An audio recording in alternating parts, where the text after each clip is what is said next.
Bien, me voici de retour sur une nouvelle vidéo sur Oak Island.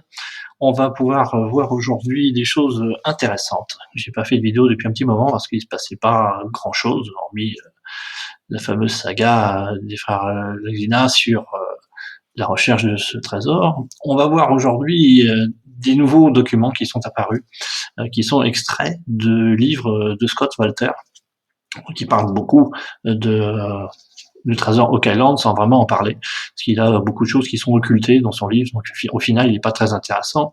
La seule chose qui est intéressante, c'est dans ce bouquin, il y avait 2 cartes qui étaient complètement occultées et qui aujourd'hui sont rendues visibles. Donc on va pouvoir étudier, entre guillemets, ces nouveaux documents et essayer d'en tirer des choses intéressantes dans la quête de ce fameux trésor. On va notamment en parler ici de la box, qui est un élément nouveau qui apparaissait pas ailleurs.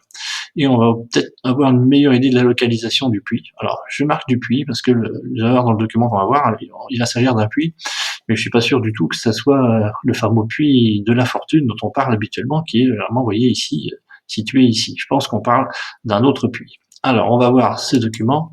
Donc, dans le premier document qui nous est révélé, il s'appelle le projet souterrain. J'ai mis différentes zones ici encadrées en rouge pour montrer un petit peu ce qui est intéressant dans ce document, ce un peu dans quoi on va parler. Alors dans cette vidéo qui va être un petit peu plus courte que d'habitude, on va discuter simplement de ce côté ici et de ce côté-là de l'orientation. Ici, j'en toucherai peut-être un mot en fin de vidéo. Ici, on a un élément très intéressant qu'on appelait la hampe par dans les différentes recherches, sur les différents textes qu'on avait, qui était une espèce de vanne qui permettait de réguler. Elle est un peu complexe, elle nécessitera une vidéo plus tard. Et ici, ce fameux nouvel élément qui s'appelle la box, qui est assez mystérieux. On voit donc qu'il rentre dans une partie du puits qui est alimentée par l'eau de mer. Il y a un petit truc ici qui s'appelle la trappe la porte dorée, une porte en or. Et ici, quelque chose aussi qu'on voyait pas trop souvent, qui a l'air d'un conduit un peu souterrain avec un espèce de flotteur. Voilà. Donc différentes choses ici après qui conduisent sur des éléments du plan. Euh, bon, on va d'abord s'intéresser à cette première partie ici, cette partie-là, dans la vidéo. On a un deuxième document ici qui était aussi classifié entre guillemets et qui révèle lui des choses intéressantes mais plutôt techniques. C'est-à-dire qu'on a un détail en fait sur la constitution globale de cette fameuse hampe, donc cette espèce de grande colonne ici qui normalement sert à verrouiller des choses. On a aussi un petit détail, ce que j'ai appelé la zone réservée d'arrivée d'eau, qui permet d'avoir une espèce de barrage ici avec un petit réservoir et donc qui permet d'avoir un niveau constant ici pour toujours alimenter les fameux puits qu'on suppose d'inondation. On a un détail ici, ce que je vous ai montré tout à l'heure avec la box, qui précise un petit peu les choses. Et on a ici enfin de documents une précision sur les fameux conduits qui servent à transporter l'eau pour inonder. Voilà, avec des indications ici, par exemple ROC 3. Je verrai dans l'explication que moi je pense qu'il y a plusieurs puits et qu'ils ont chacun un numéro d'un minimum 3 puits, je pense. Voilà. Alors, on va pas trop discuter de ça ce coup-ci, mais c'est juste pour vous montrer qu'on a des éléments très distincts, qu'on a une partie très technique ici, avec ce petit carré qui est très mystérieux, comme il est avec les 2 autres ici, qui montrent bien la composition de la hampe. Et la construction finale, je pense que c'est une explication sur l'assemblage. Donc ici, potentiellement, un outil d'assemblage pour expliquer comment est-ce qu'on faisait cette tige, ce train de tige de façon assez précise, parce que comme il y a pas mal de distance ici, il y a normalement, c'est composé d'une dizaine de pièces, et vous voyez que si on a des éléments d'1,50 m, il y a grosso modo 15 mètres ici, on va avoir 10 éléments assemblés, et donc des fractures possibles, un manque de cohésion dans le système, donc il faut vraiment que ça soit bien fait, d'autant plus si on veut faire une rotation pour laisser passer un cours d'eau, ou si c'est juste une espèce d'excluse où on va la lever, c'est un petit peu moins grave. Voilà. Donc ça, on en discutera un peu moins dans cette vidéo, on en reviendra sûrement plus tard. Alors, la première chose, c'est ce petit bout là qu'on va voir qui est dans le haut de la carte, hein, si je vais vous la montrer, hein, c'est cette petite partie-là qui va parler en fait de cet élément-là qui est le premier palier. Voilà. Donc on sait que par convention, chaque fois, vous voyez qu'il y a un trait ici, ils expliquent un peu plus un détail. On voit des mesures qui sont chaque fois exprises en chiffres romains, qui sont avec deux petits guillemets comme ça, qui symbolisent les pouces. Donc on est sur des mesures en pieds et en pouces. Ici, j'ai des pouces, et là, j'ai pas d'indication, mais je suppose quand même que ça va être des pieds, parce que c'est quand même assez grand. Alors, si on reporte ces mesures sur un schéma, moi j'ai supposé ici que ça montrait le rond ici montrait le puits. Donc j'ai un puits ici qui va faire environ 1,20 m. Et puis on voit que j'avais des espèces de rondins ici qui étaient marqués, qui allaient de 2 à 4. Donc on avait 2 ici, on avait 4 au-dessus, avec un espacement pareil, en pouces ou en pieds, on sait pas trop, mais voilà, moi j'ai fait une conversion, j'ai pris que c'était des pouces ici, et le reste, un pouce ici, et puis là, en pieds. Donc du coup, on aurait sur un puits d'1,20 m, on reproduit exactement le même système, donc j'ai deux grands rondins ici, de 10 cm de section chacun.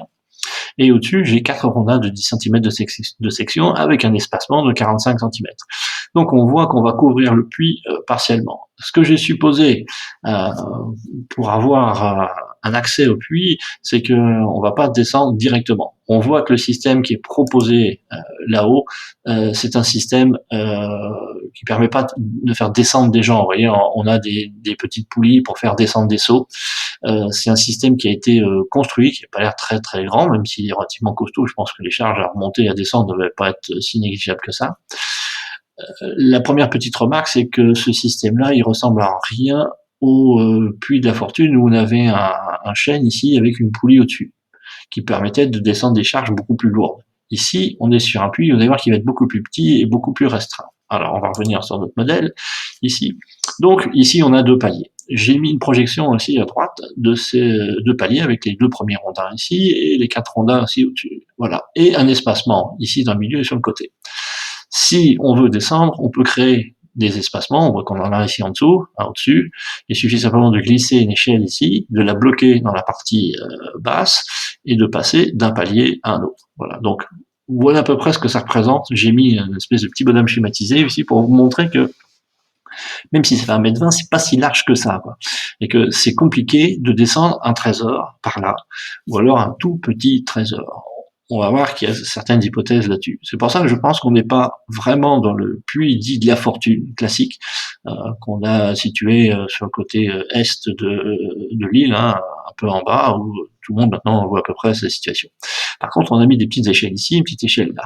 Voilà. Donc, je pense qu'on a vraiment ce système de descente comme ça avec des paliers. La longueur de l'échelle, on ne sait pas. On n'a pas de distance ici précise sur les espacements entre les paliers.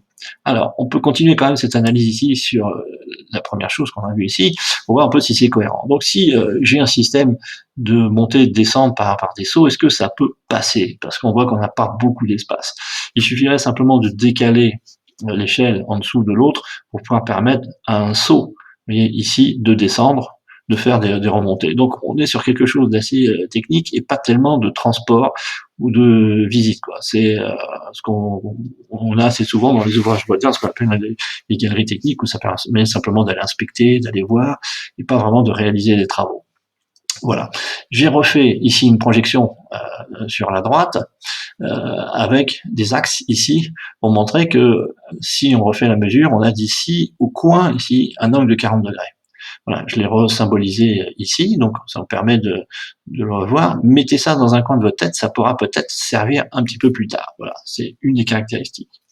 Alors, la deuxième image intéressante, c'est ici. On a une espèce de compas, pas un compas pour tracer des ronds, hein, on s'entend bien, une espèce de rose des vents, si on veut, enfin, pour marquer les directions. Or, ce qu'on constate ici sur ce compas, c'est qu'il est orienté bizarrement. D'habitude, par convention, on a le nord ici en haut, le sud et l'ouest. La première question à se poser, c'est qu'est-ce que ça peut indiquer. Ouais, je mets ici, le titre, c'est qu'indique ce compas, comment s'orienter. On va résoudre ça. Quel est le point de repère de cette orientation? Habituellement, il s'agit de nous, c'est-à-dire qu'on considère que nous sommes ici au centre de la croix, et ce compas nous permet de nous orienter. Voilà, je veux aller vers le nord, je vais suivre cette direction-là, je veux aller vers l'ouest, pareil, et par exemple, ici, le petit chevalet, eh bien, il est au nord de ma position. Voilà. On va supposer un instant que ça soit pas nous ou que ça soit pas le puits qui soit représenté par cette direction-là. Quel est l'intérêt d'orienter un puits, de donner une direction? Par contre, avoir une rose comme ça ici, enfin un compas ici, est beaucoup plus intéressant si on a quelque chose de référence autrement. Ce que je marque ici, imaginons que le repère soit la chambre du trésor, ce que je laisse encore supposer, ou de la relique. On a vu, enfin on l'a pas vu, mais je vais vous remontrer très brièvement que ici, ce qu'on appelait le trésor habituellement, hein, on va descendre, on va pouvoir passer par là, passer ici, et on va voir le trésor. Or, on n'appelle pas ça le trésor sur ce plan, on appelle ça la boîte de la relique. Donc, on va considérer que ici, il s'agit bien, pardon, je vais redescendre sur mon petit schéma, de la relique. Donc, on va considérer que la raison va aller au centre, ce qui va signifier que on va s'orienter par rapport à cette relique. On va orienter le puits. Donc, ce compas indiquerait l'endroit où se trouve le puits. Donc ici, on voit bien que si on suit le schéma, il est à l'ouest. C'est-à-dire que on a le compas qui est ici, il est pointé vers l'est, c'est-à-dire que par rapport à la relique, le compas ici, il se trouve à l'ouest. Est-ce qu'on peut être un petit peu plus précis? Donc, on a un axe ici qui est est-ouest et on voit que la représentation du puits est de ce côté-ci, donc du côté est-ouest, comme je l'ai représenté là. Maintenant, la question, c'est de savoir est-ce que c'est le nord-ouest ou le sud-ouest. Or, on voit que le puits, il est la représentation est en haut et le puits, il est ici sur le côté. Ça signifie que l'orientation, elle est là. Si on avait voulu représenter se faire situer le puits, on l'aurait représenté ici. C'est-à-dire que ce compas aurait été représenté de l'autre côté. Voilà. Le puits étant représenté à gauche de l'axe est-ouest, sous l'axe nord-sud, il est donc dans le cadran nord-ouest par rapport à la relique. Voilà, ici. J'ai fait un petit schéma ici pour que vous compreniez un petit peu mieux l'idée, c'est-à-dire qu'on l'a mis ici pour le représenter dans ce cadran-là. Si on avait mis le compas ici, ça voulait dire que le puits, il était de ce côté-là. Si on avait mis la rose ici, pareil, le puits était de ce côté ici. Et si on avait mis la rose, enfin le compas de ce côté-là, ça veut dire que le puits qui orientait ici était dans ce cadran-là. Voilà. Donc du coup, si on raisonne comme ça, on peut déjà orienter ce puits, qui n'est pas forcément le puits de la fortune, qui est le puits qui va mener à la relique.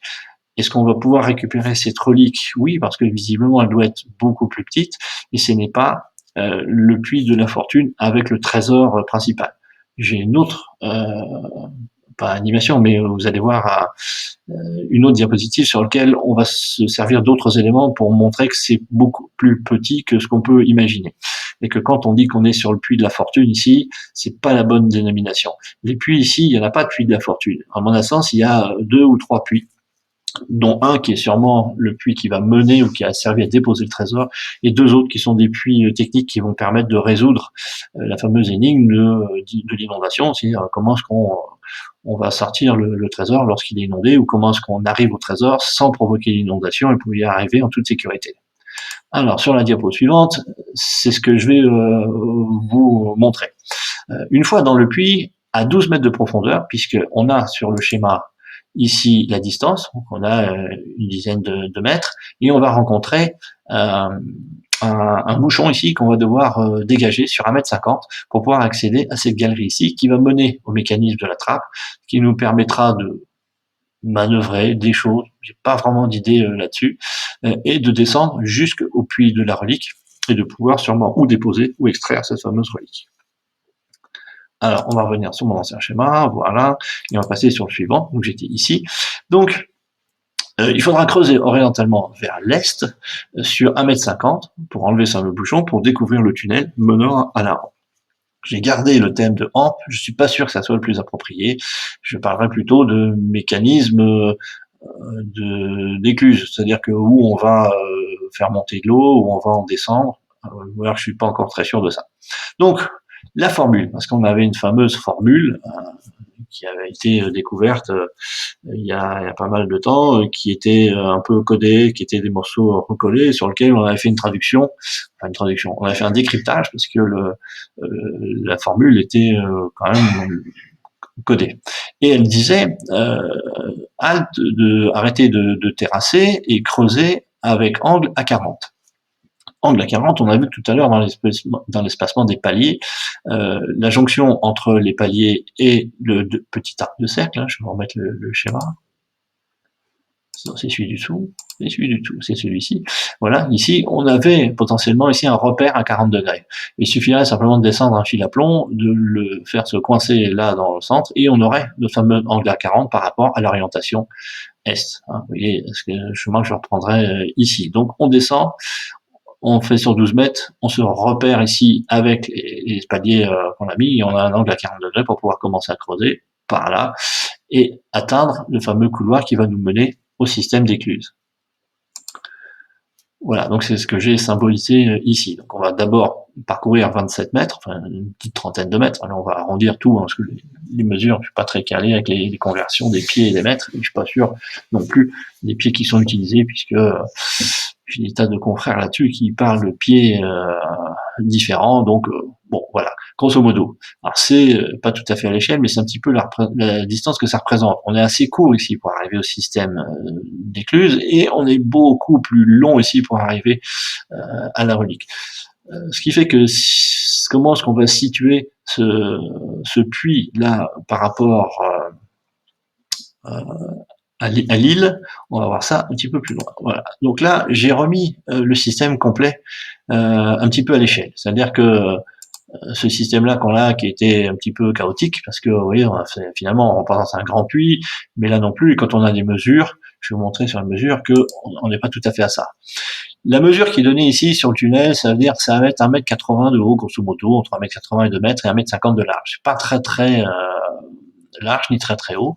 On va voir que les gens à l'époque, ils n'étaient pas aussi grands que nous, donc du coup, ils tenaient eux debout très largement ici. Donc vous voyez qu'on a un tunnel d'1,50 m de large, 1,50 m de haut. C'est-à-dire qu'en fait, il est plus large que le puits qui lui normalement ne fait que 1,20 m. Donc on a un puits beaucoup plus fin en représentation réelle que les puits, enfin les tunnels transversaux. Ici, je l'ai mis au même niveau que les puits d'à côté, c'est-à-dire qu'ici on a pareil, on a une reprise, en sachant que ce puits-là, enfin ces tunnels-là ont été creusés, celui-ci aussi, mais plutôt sur du naturel. Donc on a amélioré le passage ici, et là je suis pas sûr qu'on ait gardé exactement la même distance. Si on se réfère au schéma plus haut, voilà, on a 6 pieds ici, hein, ce qui fait la mètre 80. Moi, je l'ai reporté là. Je pense que c'est exactement la même mesure. Par contre, là, je sais pas. Or, on remarque qu'il y a quand même, si quelquefois il manque des mesures, on a une conservation des proportions assez rigoureuse dans ces schémas-là. Donc, il est fort probable qu'il soit quand même de cette dimension-là ici. D'autant plus que quand on a le détail ici du puits, on voit que je vais vous montrer là. Tac, tac, tac. Oui, voyez ici, on voit que les barres de séparation du système d'éclusage, elles sont égales. Donc ici, on a 1,80 m, il est fort possible que ici aussi, on ait 1,80 m. Alors, on va revenir à mon schéma général. Voilà. Donc, c'est pour redonner une idée un petit peu de proportion. En sachant qu'à partir d'ici, jusqu'à la chambre hydraulique, on a une grande distance. Hein, on a plus de 480 mètres de distance à parcourir. On va voir qu'on va parcourir ça dans le noir, dans un espace alors qui est relativement confortable, puisque 1,80 m par 1,50 m, on va pas se déplacer de profil, on peut se déplacer large, et je vis en plus debout. Voilà. Alors, par contre, ça pose aussi des problèmes d'aération et des problèmes d'éclairage. On va descendre avec des torches qui vont dégager de la fumée et des choses comme ça, donc c'est pas un couloir hyper sympa. Donc on va pas y passer des heures. C'est-à-dire que ici, on va creuser pour déboucher l'accès à ce tunnel principal, on va le suivre, et puis si vous vous rappelez le schéma au-dessus, on va descendre ici pour atteindre la chambre hydraulique, donc à 480 mètres. Donc on va passer quand même un bon bout de temps dans ce tunnel. Même chose sur le transport d'un trésor, il faut voir que ce tunnel n'est pas si large que ça, quoi. 1,80 m par 1,50 m, c'est-à-dire qu'on ne va pas transporter des grosses choses. Des coffres, c'est moyen, c'est petit, on va pouvoir transporter, d'accord, ou on en met beaucoup, pas trop. Sauf que on parle pas vraiment de coffre sur la description de la chambre des trésors, enfin ce que j'appelle encore la chambre des trésors ici. On parle de la boîte de la relique. Donc, à mon sens, on va descendre quelque chose de beaucoup plus petit, qui sera beaucoup plus facile à transporter ici, et notamment remonter ici. C'est-à-dire qu'on va devoir reprendre des échelles, repasser dans des milieux étroits pour arriver à la sortie. Sur la box ici, qui est ici, j'ai pas vraiment encore d'explication. La box, elle est d'une forme très particulière, hein, on va la voir là, vous voyez ici, en fait, elle est assez petite, elle va faire 45 cm de haut, 33 ici à l'arrière, et 1,50 m de large pour 1,20 m de profondeur. Donc on a une box qui représente une forme trapézoïdale avec une réduction. Ici, on a une indication d'intérieur. Alors, je sais pas si c'est un intérieur, c'est pas très précis, mais voilà, on voit qu'il y a quelque chose ici de ce côté-là. On manque complètement d'indication sur le dessus, de ce côté et de l'autre côté. On ne sait absolument pas ce qu'il y a. On peut supposer que c'est à peu près la même chose que c'est une box, mais si on a une ouverture ici, pourquoi est-ce qu'on n'aurait pas une ouverture de l'autre côté? Après, il va falloir comprendre un peu mieux le système pour pouvoir être sûr de ce que c'est. Par contre, cette box est importante parce qu'elle est représentée ici dans la zone du système d'écluse. Donc c'est ce que j'expliquais tout à l'heure. À mon avis, elle fait partie d'un système beaucoup plus complexe, mais son utilisation reste encore un petit peu mystérieuse. Alors, on voit que sur la box ici, on va avoir une arrivée d'eau. On va avoir une arrivée de l'océan qui va arriver sur cette chambre de la box, qui, dans les proportions habituelles, elle est beaucoup plus réduite que ce qu'on peut voir. Quand on voit sur le plan ici, on a 3 ou 4 éléments, donc avec des distances quand même assez importantes entre chaque palier. Par contre, ici, c'est beaucoup plus réduit parce qu'on voit que la box, elle touche pratiquement le haut et pratiquement le bas. En sachant que la box fait 45 cm, on n'a vraiment pas grand-chose, quoi. C'est vraiment pas grand chose, il va se retrouver ici parce que on a des détails ici sur le puits d'inondation, enfin les conduites des puits d'inondation ici, elles vont faire 30 cm de hauteur. Donc elles sont très petites, elles sont même plus petites que le côté là de la box. Je vais peut-être un petit peu zoomer. Ici, comme ça, on verra un petit peu mieux. Ouais, sur le côté de la box ici, c'est plutôt cette hauteur-là euh, qui représente la hauteur du triangle de la canalisation. Ici, on est un petit peu plus haut. Voilà. Par contre, ici, on a une section beaucoup plus large. Et donc, du coup, on va avoir une réduction de section qui va arriver jusqu'ici. Et comme on est forcément en pente pour amener l'eau, c'est marqué ici, il y a une pente sur 24 mètres. Alors, 24 mètres de distance, 24 mètres de hauteur, je sais pas, mais en fait, une pente. Et on sait que si on passe d'une section plus large à une section plus petite, ici, on va avoir une accélération du flux, donc on va avoir une pression quand même qui va arriver. C'est-à-dire que si on a un flux constant, l'eau va tomber gentiment comme ça, et si on a un flux qui est plus rapide, l'eau va tomber plus loin, et donc forcément, on aura une pression ici, au niveau de la box. Au niveau de la box, on a une section, je l'ai dit, d'1,20 m, donc qui correspond à la moitié on va pouvoir placer la box sur le diamètre. Je m'explique pas bien, je vais aussi vous montrer ça. Si j'ai un autre schéma, je sais plus trop où il est. Non, c'est pas ici, c'est pas là. Voilà, prenez de l'avance, c'est pour l'ascenseur, les hypothèses de travail, oui voilà. Elle est là, donc on va réduire un petit peu. Voilà, actuellement, bon, je vais vous montrer complètement, comme ça on fera un petit détail sur la box. Vous voyez, la box, le puits, il est là. La box, elle est représentée ici. Et donc, d'1,20 m, elle fait complètement le diamètre. Donc, à la sortie, l'arrivée d'eau de l'océan, on voit que la box, elle sera à peu près au milieu. Donc ici, grosso modo, à 60 cm. Il y a un espace ici. Il y en a très peu. Elle tient beaucoup de place ici. Toute la box, elle tient la place, la moitié du puits. On n'a aucune indication de savoir s'il y a des arrivées d'eau par en dessus, par en dessous, sur les côtés. On sait juste qu'il y a une arrivée d'eau de l'océan ici, et qu'après il y a une réduction en fait pour entrer dans les tunnels qui vont mener au bas de l'écluse. Alors on va revenir sur notre schéma, on va reprendre un petit peu de zoom, comme ça on verra mieux. Pouette. Donc voilà une description un peu sommaire d'un système qu'on comprend pas encore bien. On a ici une toute petite zone qui s'appelle la trappe dorée.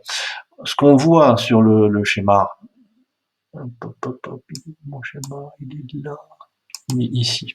C'est qu'il y a une légère inclinaison, vous voyez ici, du plateau. On a une petite description.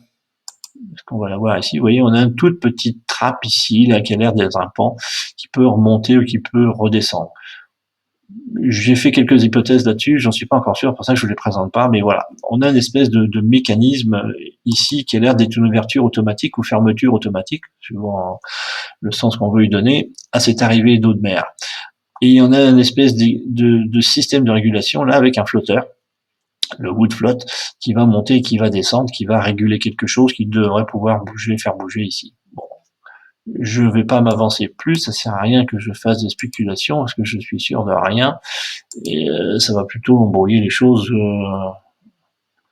que les expliquer. Alors, on va revenir sur notre petit schéma.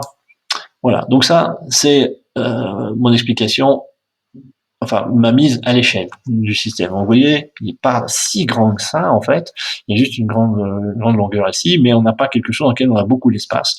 On a un système de mécanisme qui pour moi n'est pas un système d'inondation. Dans les explications qui sont données ici, je vais vous le ramener quand même là où il faut. Voilà. Vous voyez, on parle de roc ici. En fait, le dernier palier ici est pas en bois.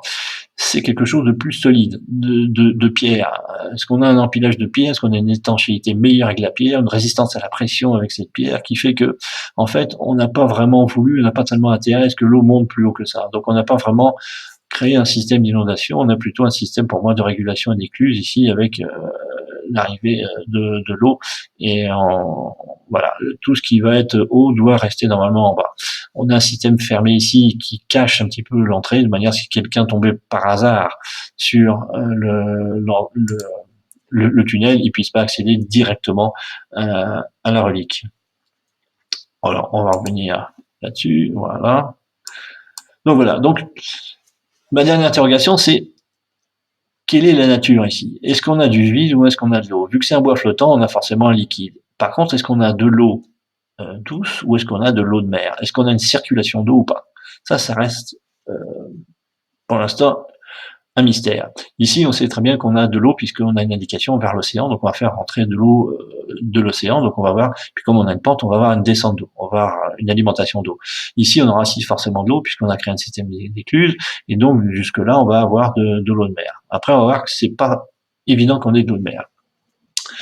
Le système d'irrigation, le système d'alimentation d'eau, lorsqu'on parle du puits de la fortune, on parle tout de suite de la côte Smith Cove, sur laquelle on a trouvé une espèce de patte d'oie en fait qui fait un système d'alimentation d'eau plus complexe, qui est représenté, vous voyez ici, qui est un peu ce genre. Ça, c'est ce qu'on voit dans Oak Island Research, hein, enfin dans la série, où ils ont découvert ici une structure en bois ici qui fait un U et on n'a pas vraiment découvert ces capteurs d'eau, mais on suppose qu'il y a plusieurs possibilités avec du filtre en noix de coco, de la stabilisation sur les courants, et du coup on aurait une arrivée, une prise d'eau ici unique avec une captation multiple.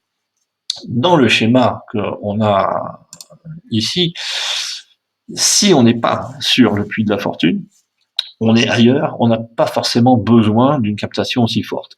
On pourrait très bien avoir une captation sur le nord de l'île avec un puits plus faible qu'on n'aurait pas encore découvert puisque la structure est beaucoup moins importante, mais qui servirait à apporter de l'eau de mer ici. On va voir dans la suite du schéma sur une hypothèse que je fais que on a aussi une relation avec le swamp, donc avec le marais, et sur lequel le marais on a de l'eau douce. Donc je me suis posé la question de pourquoi un mélange de deux eaux. On va voir. Alors, une fois qu'on a dit tout ça, on va essayer de relocaliser un petit peu mieux le puits, et notamment, on va le relier à des autres éléments. Je vais montrer ici tout de suite. Alors, on va dézoomer un petit peu, on va remettre ça plus à l'échelle. Voilà. Donc j'ai repris le plan général et j'ai été rechercher des vieilles images qui sont extraites du Graal de Rochefoucauld. Alors, Olivier Schmitt, qui est un chercheur ici sur Oak Island, qui a une très bonne chaîne et beaucoup de vidéos, explique très bien l'origine du Graal de Rochefoucauld, un livre qui était à disposition pendant des années dans une bibliothèque, qui a été racheté par un mystérieux acquéreur pour quelques millions d'euros, donc pas pour une modique somme. qui a disparu de la circulation et sur lequel on n'a même pas vraiment de reproduction. Le musée où on a mais ne les montre pas. Enfin bon, il y a aussi une interrogation là-dessus. Par contre, il y a quand même quelques images qui nous sont restées, notamment celle-ci.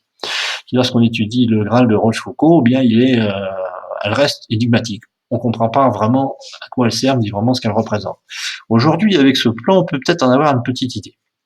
On a ici la boîte de la relique, et ce qu'on voit sur cette image ici, c'est que on a un chevalier qui enterre quelque chose, La deuxième image que j'ai sortie du Graal de Rochefoucauld, c'est aussi une image qu'on comprenait pas bien. Elle n'avait pas vraiment de rapport avec le trésor. Ici, on enterre quelque chose, mais là, pas du tout. Voilà. Alors, j'ai une petite coupure, mais c'est pas très grave parce que j'ai un peu dépassé ma durée d'enregistrement, je n'ai pas fait attention. Et donc, du coup, on va reprendre. Alors, cette deuxième image ici, on va voir qu'elle a trait ici à une indication sur le plan qui s'appelle le feu, fire, c'est en anglais. Et on voit un petit bonhomme qui est en train de brûler dans un feu avec une autorité, un roi, et puis un autre petit personnage. Et on comprenait pas ce que ça venait faire dans le Graal de Rochefoucauld. Enfin, on avait du mal à rattacher cette image à la recherche du trésor d'Oak-Island. On va voir dans la vidéo après que sur ces deux images, on va essayer de trouver des interprétations qui vont assez bien se rapprocher et qui vont donner des indications. Allez, on dépasse ici. Donc ça, c'est ce que j'ai appelé la tête dans le trou.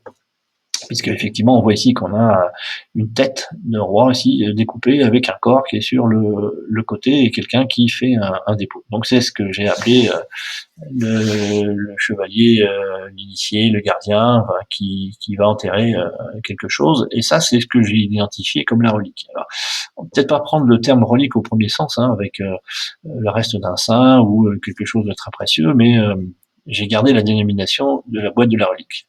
Alors, ça me conforte dans l'idée que ce puits est vraiment petit, c'est-à-dire qu'en fait, vous voyez qu'il dépose quelque chose qui passe tout juste dans le trou du puits, et qui va pas transiter par quelque chose qui est assez étroit. Hein. Les tunnels ici ils sont pas très costauds, enfin pas très larges, c'est pas une avenue. Après, creuser sur une telle longueur, évidemment, on peut faire des galeries, la galerie des glaces de Versailles, pour aller déposer dans un coffre qui est relativement petit par rapport à la cavité. Voilà. Donc, on a quelque chose d'assez mystérieux à déposer avec quelque chose ici qui est bon. Après avoir déterminé le puits, ce que je disais, on comprend mieux certaines illustrations du Graal. D'accord. Le corps sous l'arbre, le trésor, est probablement composé en deux parties. Ça, c'est une hypothèse que j'ai depuis un petit moment. C'est-à-dire que je pense pas qu'il ait qu'un seul morceau. L'île est assez grande. Je pense que pour aussi éviter des perditions, on a dû scinder le trésor en deux morceaux. Alors, je mets un petit peu dans l'écriture de l'époque. C'est-à-dire que pour l'instant, le trésor, il est mort. C'est-à-dire qu'en fait, pour qu'il soit vivant, il faut qu'il soit reconstitué. On en a enlevé une partie pour qu'on ne puisse pas l'utiliser sans la partie manquante, que ce soit l'une ou l'autre. Dès qu'on aura retrouvé cette partie, on va ressusciter entre guillemets le trésor qui va redevenir comme avant et qui va pouvoir fonctionner. Est-ce qu'on a vraiment un tas de pièces d'or? Je n'y crois pas beaucoup. Je pense qu'on a surtout une espèce de mécanique, un système complet qu'on pour l'instant on a scindé en deux. Alors, c'est ce que j'écris là, retrouver une partie du trésor sans l'autre ne mènera à rien. C'est la dernière précaution, c'est la cache un petit peu ultime, c'est d'avoir scindé le trésor pour qu'il ne puisse pas servir si on n'a pas les deux. Donc, quelqu'un qui trouverait une partie serait déjà extrêmement content, s'en contenterait, mais ça lui servirait pas à grand chose s'il n'avait pas la deuxième partie. Donc, c'est ce que je disais, plus j'avance dans cette recherche, plus j'ai l'intuition que le trésor, ça va pas être un tas de pièces d'or. Je pense que les frères Leguina vont être extrêmement déçus si jamais un jour ils trouvent quelque chose. Je pense trouver des cassettes remplies d'or, mais à mon avis, on n'a pas dépensé autant d'énergie, autant de savoir et autant de moyens pour cacher quelques pièces d'or. Hein. Toute la construction là, tout le système là aurait coûté 10 fois plus que le trésor caché. Voilà. Alors, on remarque ici que le chevalier, il est sous un arbre qui est scindé en deux. Beaucoup de gens, quand ils ont vu ce truc, ils se sont dit ouais, mais ça représente beaucoup Oak-Island. Oui, mais sauf qu'on n'était pas d'accord sur les proportions. C'est-à-dire qu'en fait, si on regarde Oak-Island, orienté comme d'habitude, nord-sud ici, on voit que la partie est d'Oak-Island, elle est plus petite que la partie ouest. Or ici, on a l'inverse. Alors c'est pas grave, ça veut pas dire que c'est pas ça veut dire que l'orientation est pas la bonne. On va reprendre l'orientation ici, comme on avait dans le puits, en mettant l'orientation au nord, d'accord? Et du coup, on a les positions inversées. Donc ici, on a ce que quand on regarde habituellement l'est, la petite partie de l'île et la plus grosse partie de l'île. Mais pourquoi c'est logique? Parce que vous voyez que la grosse partie de l'île, elle est en dessous du trou et du déposant, et on a déterminé tout à l'heure que le puits, en fait, il était ici dans la partie nord-ouest, là, exactement. Donc, on a ce puits qui est de ce côté ici. C'est pour ça aussi que ça me fait penser que c'est pas vraiment le puits de la fortune, parce que nous, le puits de la fortune, ou le puits que j'appellerais plutôt numéro 1, on a essayé de le situer ici. C'était celui où il y avait un chêne, où on descendait avec une grande poulie. Voilà. Et là, on a un puits de visite et qui va nous ramener au trésor. Donc le trésor, il est quelque part dans cette zone de milieu, là, vous voyez, on est plutôt à partir par là, puisque après, une fois qu'on est descendu dans le puits, on doit aller vers l'est pour récupérer la relique ou un autre trésor. Voilà. Alors, du coup, là, c'est cohérent, c'est-à-dire qu'on a la partie ouest de ce côté-ci, la partie est orientée nord, et ici, ce que j'ai appelé le swamp, hein, ce qui est en fait le marécage, voilà, qui donne bien cette forme-là. Je sais pas si, ouais, si je peux l'enlever. J'ai bien fait de pas coller l'image. Donc, du coup, on voit bien qu'on a cette île en deux parties.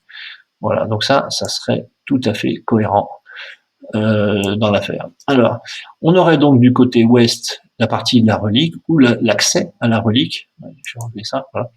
Et on aurait sur la partie est le corps principal, donc où le trésor. Donc peut-être ici, ce qu'indiquerait l'arbre, c'est-à-dire que le trésor serait ici et la relique de l'autre côté. Voilà, avec une orientation ici sur la position, du coup, un peu plus précise du puits dans l'île.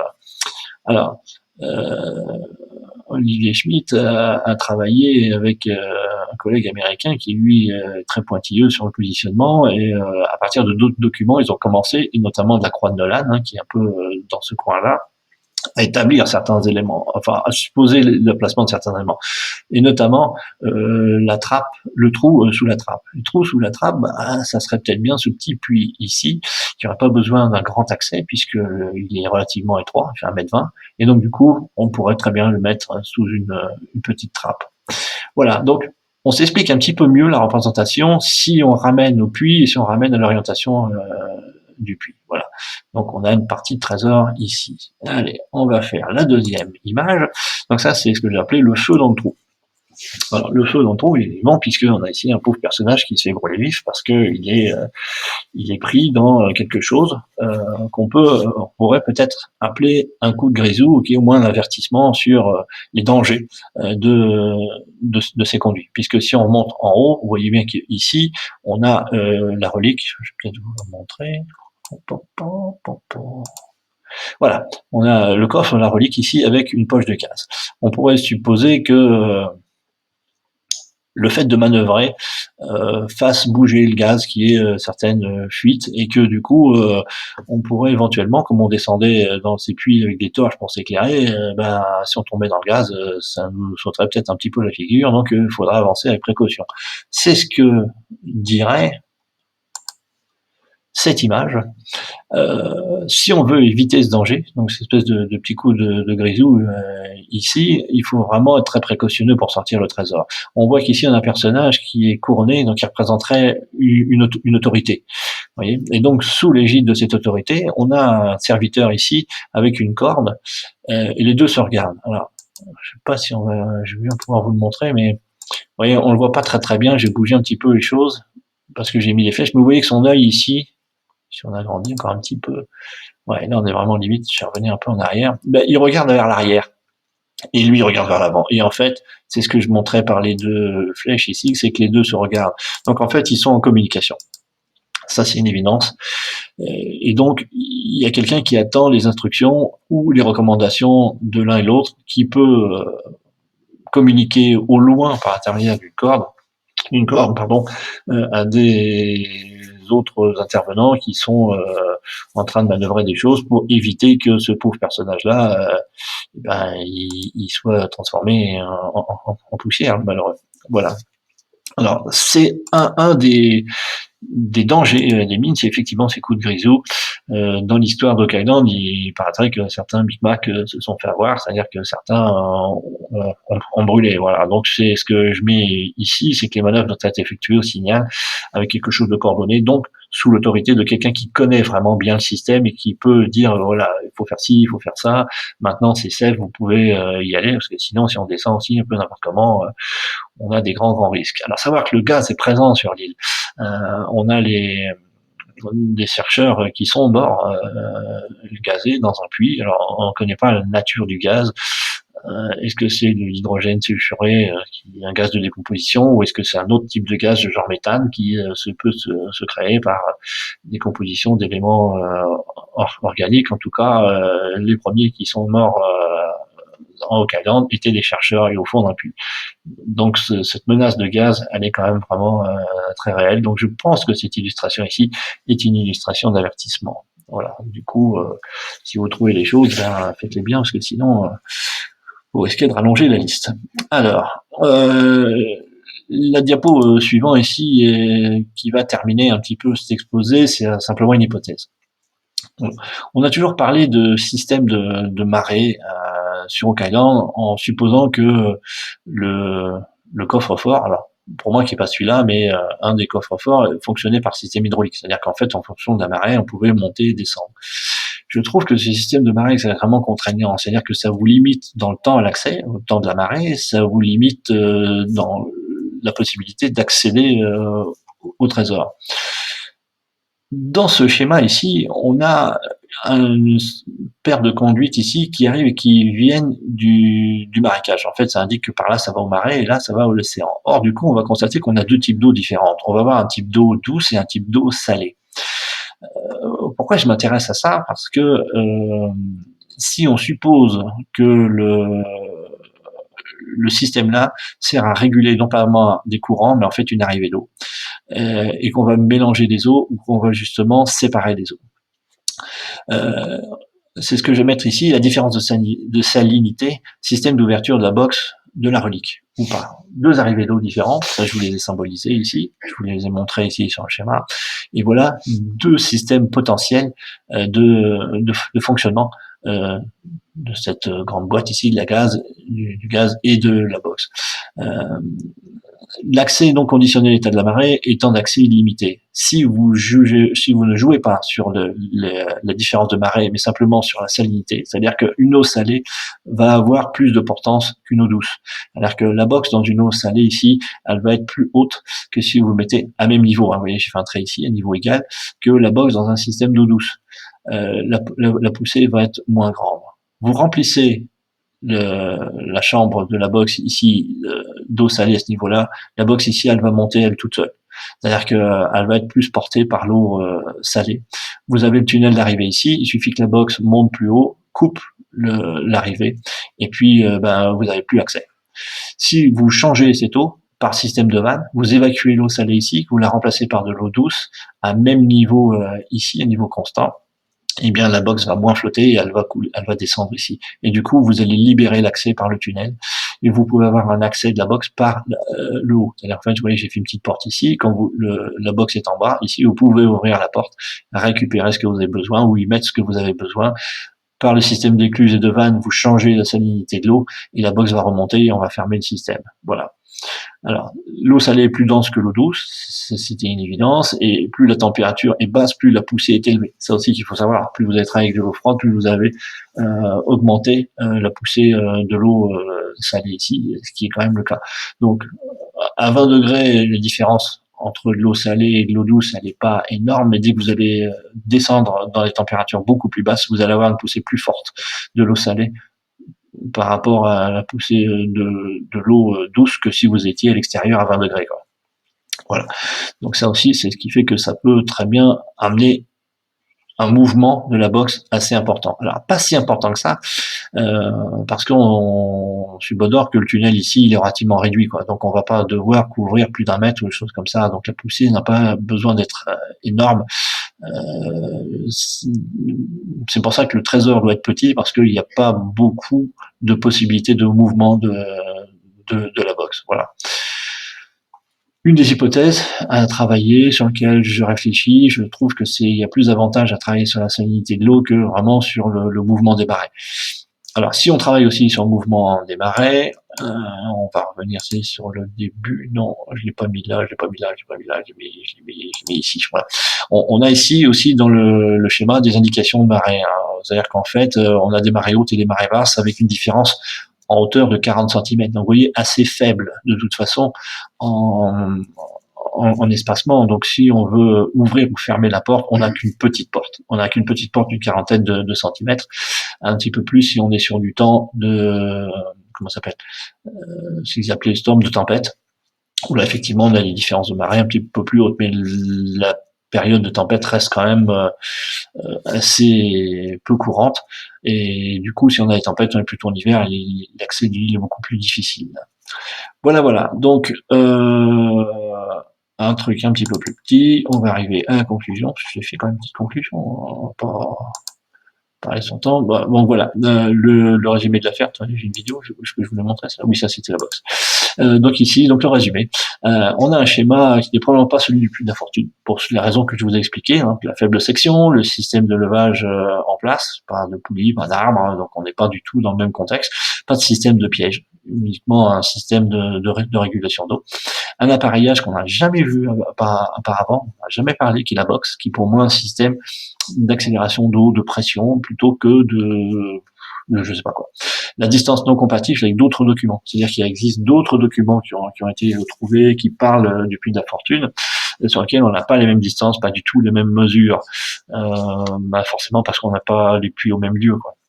Le positionnement non compatible avec la situation actuelle supposée du puits de la fortune, puisque moi je situe ce puits-là à l'ouest de l'île et le puits de la fortune, soi-disant puits de la fortune, est à l'est. Donc le puits pour moi numéro 1, celui j'entends plutôt le numéro 2. La chambre de nommée la boîte de relique, de la relique, et pas du tout la boîte de la chambre du trésor. Donc deux endroits différents, deux caches à mon avis différentes, pour peut-être un même système de trésor mais en deux morceaux.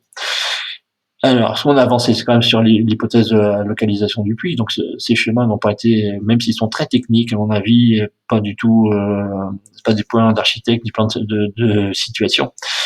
Ça aide quand même à avoir peut-être une meilleure idée de la localisation, au moins de ce puits-là. L'hypothèse de l'utilisation de l'eau de mer et de l'eau salée, ça, vous en faites ce que vous en voulez. Ça, c'est juste une idée à moi qui compense un peu un système de marée motrice. Voilà, donc ça sera tout pour aujourd'hui. Et puis, je vous revois sur une prochaine vidéo dès que j'ai avancé sur mes autres hypothèses.